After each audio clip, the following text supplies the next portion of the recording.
As John mentioned, last time I was here, I spoke about some of the similarities between Rotary and your values and Buddhist values.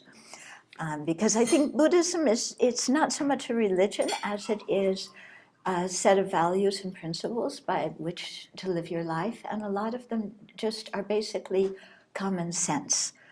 So what I'm about to say, what I'm going to talk about today, is not specifically religious. It could apply to all religions. It could apply to people of no religion whatsoever. So John asked me to talk about peacemaking.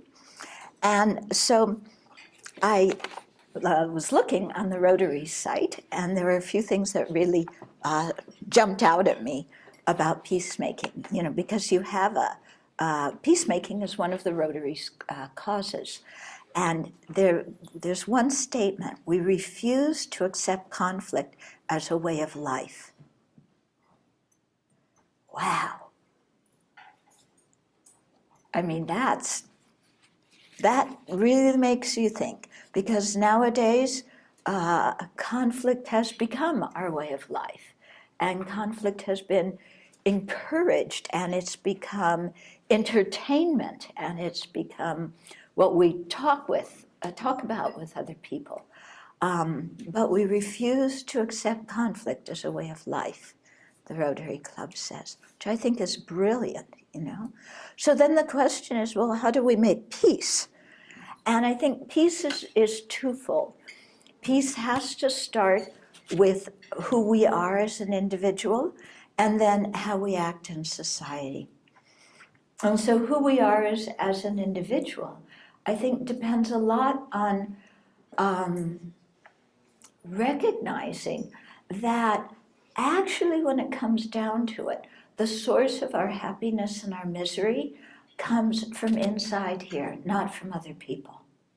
Yeah, other people can say this or that, they can do this or that, but there's always a moment, we don't always catch it, but there's a moment where we have a choice on how to respond to somebody else's behavior. And we can respond with a mind of compassion, or we can respond with a mind of aggression. Or there's other types of minds we can respond with as well. But I don't know about you, what I find our civic discourse nowadays has become very uncivic or uncivilized. Does that disturb you as much as it disturbs me?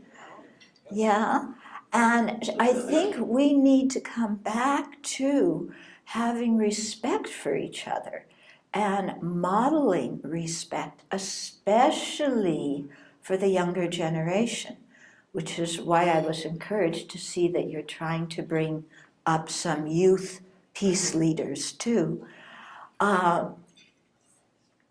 Because this thing of conflict, disrespect, going against basic human values, the truth has now become negotiable. Yeah? And that there's alternative truths, there's varieties of things, and that we don't respect other people's opinions. Opinions are called truths. And, not seeing them as opinions, not recognizing that we need to respect other people no matter what they believe in. And why do we need to respect everybody no matter what they believe in? Because basically, we're all the same. We all want to be happy. None of us want suffering. Yeah. So we may have different political views, religious views, views on how the economy should run, views on international affairs, everything that may differ. Yeah. People come from different races, different ethnic groups, different, social classes, all that may differ. But one thing that is uniform across the board is we all want happiness and we don't want suffering.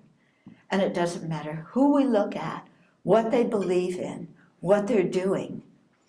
What they're doing is motivated by a wish for happiness and to avoid suffering. And part of the problem, for us as well as for others, is that we don't actually know what causes happiness and what causes suffering.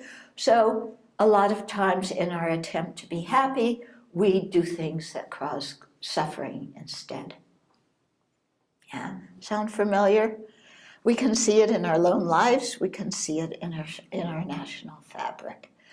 And so I think coming back to looking in everybody's heart and just seeing the equality between us on a human level, we all face aging, sickness, and death. We all face not getting what we want and getting problems that we don't want. Yeah. These human experiences are universal across all the different groups, all the different boundaries. And I think what I practice anyway, is I travel a lot, so I'm in airports a lot. You see a lot of different people in airports, I'm sure some of you know. And I really watch and I try and practice with everybody I look at and say, they want to be happy and not suffer just like me.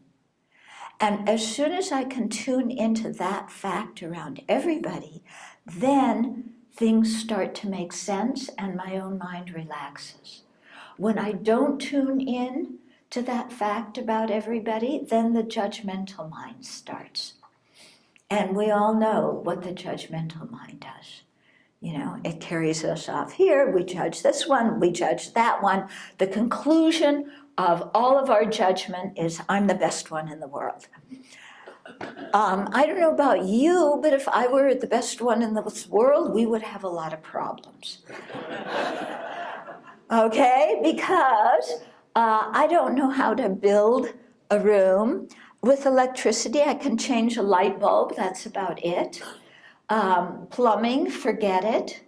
I'm so glad there are people who know more than me.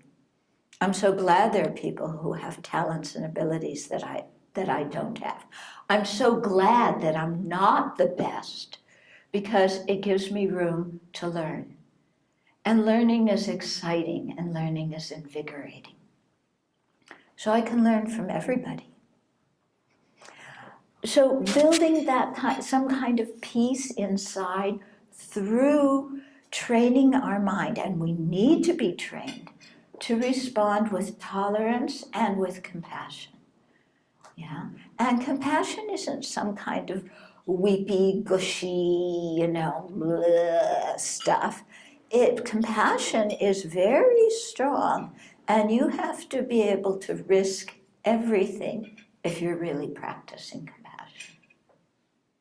Because if you really practice compassion, you're doing what is the best thing for the other person, which may not be the best thing for your benefit, economic benefit or whatever, but it's the best thing for the other person and it's the best thing for the greater good. And sometimes when you speak with compassion, people don't like what you're saying, because there's a lot of energy to go out and fight and be aggressive and beat other people down. Yeah, but I think the voice of compassion is so needed in our society, and it's something, like I said, we have to cultivate within ourselves.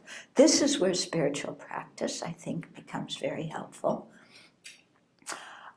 Or if you're not interested in spiritual practice, can I make an advertisement here? Dr. Russell Coles, who I think Russell's spoken here, he and I co-authored a book called An Open-Hearted Life, where we talked about how to cultivate compassion. Totally non-sectarian. Yeah. But really training our mind to have that kind of aspiration and response to other living beings. And then, in terms of carrying that outside, in terms of our behavior, I found another thing on the Rotary website.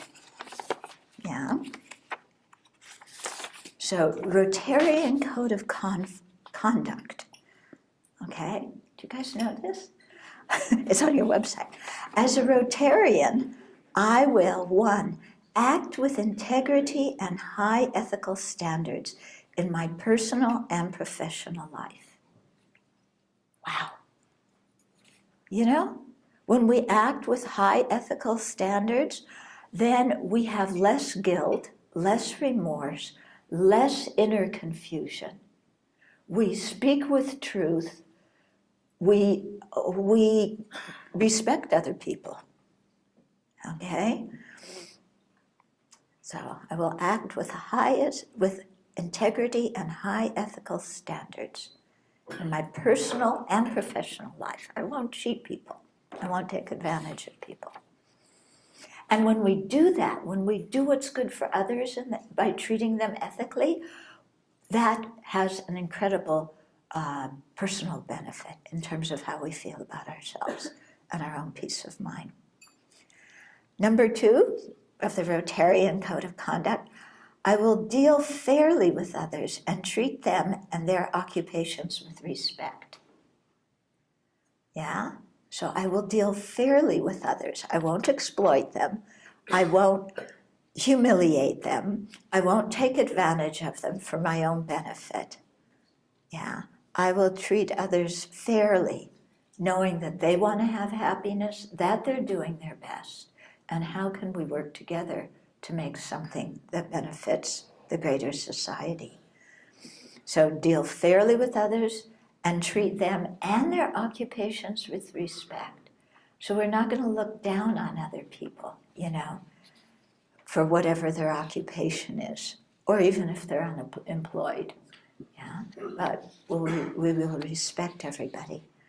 The 3rd on the Rotarian Code of Conduct, I will use my professional skills through Rotary to mentor young people, help those with special needs, and improve people's quality of life in my community and in the world. These are beautiful. These are incredible, you know, values. So use your professional skills as a Rotarian, not just to make money for myself and climb the corporate ladder and get a big name for myself, but I will use those things to mentor young people. And young people, those are the ones we need to take care of, you know, because they're all glued like this. Yeah? And we need to teach them there's a world out there and there's other living beings out there, and we need to teach them how to connect with other living beings on the level of heart instead of, you know, condensing reality to 3 by 5 inches, or maybe now it's 5 by 8 inches, it's gotten bigger. But, you know, to cultivate youth leaders and teach them what it means to be a human being, to help those with special needs, you know? We are all, you know, we sometimes think, oh, special needs people or disabilities, those are other people. Actually, you know what? We're all going to be disabled. If we aren't disabled now, we're all getting older. Yeah, we're all going to be disabled. We should not see disabled people as other than us. They are simply what we're going to be if we live that long. Yeah, so it's kind of a privilege in many ways to live so long that in one way or another you become disabled, unless you were born that way. But, you know, disabled people are not different than us. We're all in the same boat, wanting happiness, not wanting suffering, wanting to be respected as human beings. Okay? And to improve people's quality of life in my community and in the world. So help people here in Spokane and internationally. Yeah. So I say the world first. Yeah. And I think to look out for the entire world first. Why? Because we are all interrelated. And if things, we need to care about everybody because we are so interrelated. Yeah. And then the 4th one is on the Rotarian Code of Conduct. I will avoid behavior that reflects adversely on Rotary or other Rotarians. Oh, that makes sense. Respect your peers. Stand up for this. Yeah? I mean, that's how to be a good Rotarian. And I think you do really wonderful work. I was looking also, some of the things that you do that, I mean, first of all, service above self, another great one. That's hard though, isn't it? To serve others above ourselves? That takes a lot of inside work because our self-centered mind always, wants to sneak in there and get some kind of benefit. But benefiting ourselves is good, but service above our own benefit that we take from ourselves. And so improving the quality of life, okay, so I learned that you are helping 10,000 families afford food, clothing, rent, utilities, medications, and other necessities. I think with what is happening in the country now, your work to provide basic necessities in this country is more important than ever.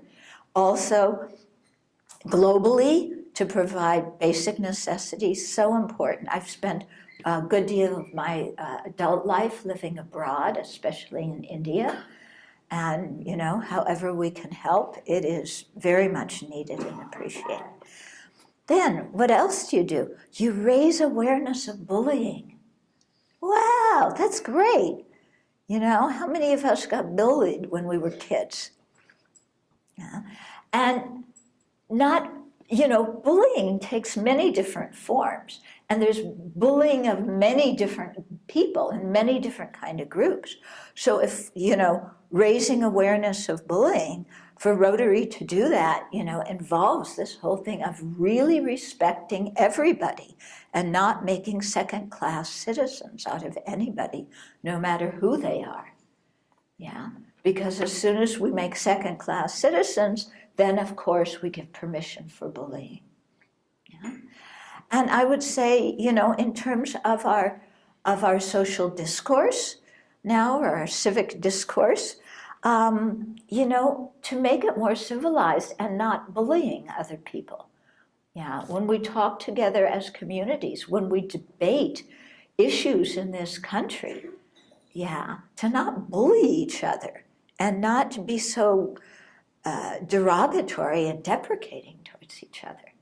Yeah, because everybody has good ideas, And so the thing is, welcome all the good ideas and then shift through them and see which ones are going to work. But at the very beginning, if we don't welcome other people's ideas and we initially say, forget it, we're just going my ideas, then we're limiting our own ability to be of service and we're limiting our ability to benefit. Okay, another thing you're doing, protecting domestic violence survivors and their families. Hooray! My goodness. Yeah, domestic violence is horrible. And trafficking. I was recently I spoke at a thing in Spokane about human trafficking, to really work against these kinds of things. And dare I say it, if you want to stop domestic violence, we need to control guns, because that is one of the biggest ways that domestic violence is expressed. Yeah, and we have more deaths by guns in this society than we do by terrorism. By far more. Americans, we kill each other rather than terrorists killing us. So I think we have to think about that, and protect domestic violence survivors. How about preventing domestic violence? That's really important too. So I think all of this is really important. I'm really glad you guys are doing this. It's wonderful work. John had asked me to talk a little bit about a couple of things that I'm involved in. So I'm on the board of Youth Emergency Services in Pandaray County. Your northern neighbor, that little county where there's no tertiary institutes? Yeah, well, one of those rural counties. So, yeah, youth emergency services, we help homeless teens, teens at risk. And again, I mean, I just feel helping the young people is so important. I don't know about you, but I was so confused in my teen years. Were you confused? I was like crazy in my teen years. And I think of, and I had a good family. You know, my family, they were married, they didn't face financial problems. So I look at some of the kids that we work with, the parents are split, mom's a drug addict, dad's an alcoholic or in prison. You know, how are these kids going to grow up and see any future for themselves? And so I think this kind of work, you know, with kids who often wind up on the streets is so important for the future of our country, as well as for the happiness of those individuals. Another thing, I'm still engaged with prison work, and I thank Rotary once again for contributing many years ago to our very first DVD duplicator, so we could make DVDs for inmates. My next project, what I want to do is I've collected a lot of articles by different inmates. And on my website, it's actually one of the things that people go to most. They're very curious about prison and prison life and how people in prison try and practice and turn their lives around. So my next project is I want to make a book with the writings of the inmates and then sharing also some of my experience in working with them. So there's many ways to make peace. It starts inside and then it spreads outward to everybody. And we need to help and support each other in all of our different ways of creating peace in this world. So I'd like to stop here and then open it for questions and comments. And I won't promise answers. Well, that's disappointing because I want you to solve a problem for me.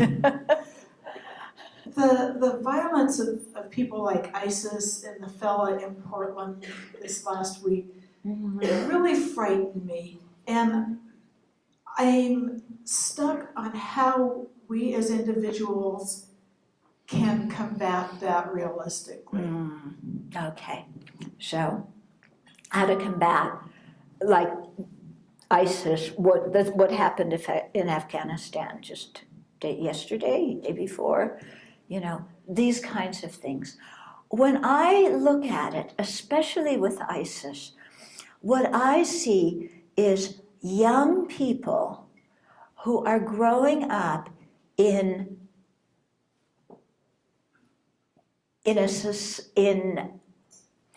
poverty very often, without good social structures in the society, and young people are looking for direction. And I think everybody wants to be part of something that's bigger than themselves. And so I think the psychology behind ISIS is you take young people who don't know who they are or what they want, and you give them a cause. Of course, that cause and the methods that cause are using is not something that we approve of, and the violence is horrific. But I think the hook for those people is, I want to be involved in something bigger than myself. And that's what ISIS offers them. I think if we, you know, and since you work internationally, had better schools internationally, training schools, technical schools, if many of these young people, especially the young men, could see a future for themselves in terms of using their own abilities, developing their intellect and their skills, offering something to society, if they could find another way to be part of something bigger than themselves, yeah, they wouldn't just go to ISIS and to violence. Yeah, that's my theory. okay? But that involves schools, welfare, making sure people have necessities of life, and I think education is really the important thing. Thank you, Venerable. When you look out 20 years, 30 years into the future, what do you see? And I mean that in the context of, you've already mentioned the young people coming. What kind of world do you see as both potential? People often ask me that, and they ask me if I think things are getting better or worse, and I never know how to answer that question. Yeah, because I don't know what will be in 20 years. If I think 20 years ago, I wouldn't have suspected that what's happening now would be happening. Yeah, so I don't want to try and predict the future.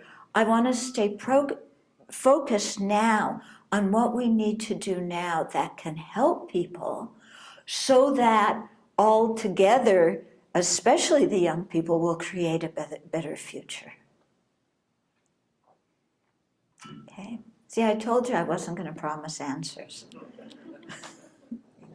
What was the name of your book? An Open-Hearted Life. Well, thanks for being here.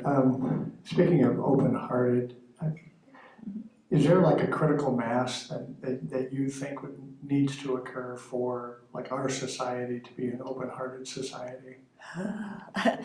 There probably is, but I don't know what it is. But I think regardless of what it is, as individuals, we need to make that happen. Instead of waiting for other people to become more tolerant and other people to become more open, we need to right now in our lives. Yeah, because the only place change for us is going to happen is right now in our own lives, and especially with the people in front of our own nose at any particular time. Yeah, and so of course legislation is important. International affairs are important. But, you cannot legislate peace. Peace has to come from each individual wanting what is good for others. Knowing that what is good for others benefits us too.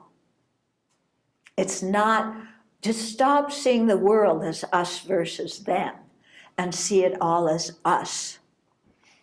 And then we work together and things happen.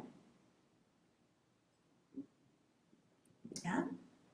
Hi, ma'am. Thank you for leading with love. Just as I get older, I get more nostalgic for the simpler times where we didn't have social media and maybe one phone in our house and things like that. Yeah. But can I throw it on the other side? How has technology made it easier for you to deliver your message of love? Okay, so the upside of technology, at least in terms of us, is we have a YouTube station with thousands of things on it. And, we're giving teachings and this kind of message out. And we get emails from all corners of the earth. It's really amazingly inspiring. People who watch the YouTube videos, because every day we have a very short video right before lunch. It's called Bodhisattva Breakfast Corner, but it's before lunch, so it's okay. So we talk about these kinds of things. This is a 5, 10, 15-minute talk. People watch them. They love them. We live stream a lot of our teachings. Again, people all over the world watch these things. And sometimes when I go to India for His Holiness the Dalai Lama's teachings, people will come up to me and they'll say, I know your voice. I've been watching your YouTube videos for the last 3 years. And I'm like, oh, okay. But, that way, I think technology, at least for us in terms of spreading a good message, has been very helpful.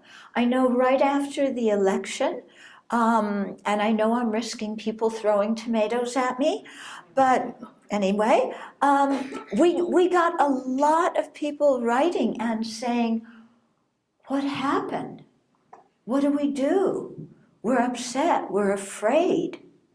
And so people turning and wanting some kind of way to understand what's happening through a spiritual perspective, but a way that gives them hope and confidence and energizes people really to work for the best, for the good of society and the good of the country and the good of the planet. Yeah, so technology has helped us with that.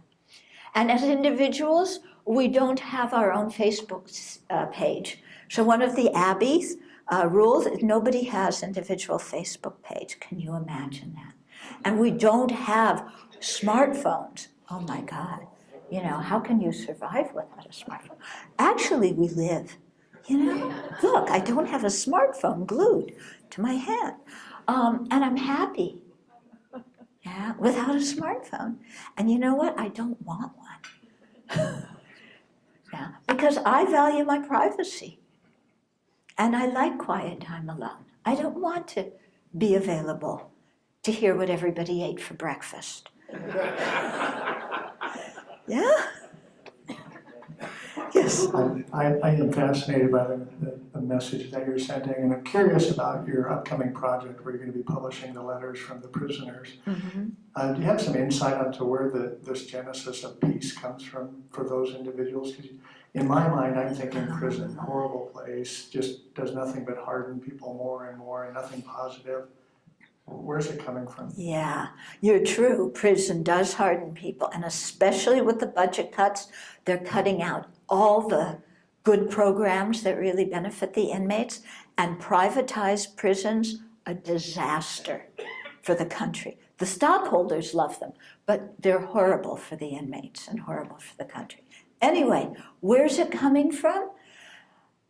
When you hit bottom, sometimes you say, I have to change. And I've had the inmates themselves tell me, it's when I've hit bottom that then I decide I need to change and take responsibility. And then they start questioning and they start looking. And so all prisons have chapels. Yeah, they have libraries to some extent. It depends on the prison. You know, what they have available at the chapel is also negotiable. But I think it comes from their own inside wish of, I want to change. And then they go and do it. And some of the letters are just amazing, what they encounter in prison and how they practice compassion in prison. I think I just got the ding.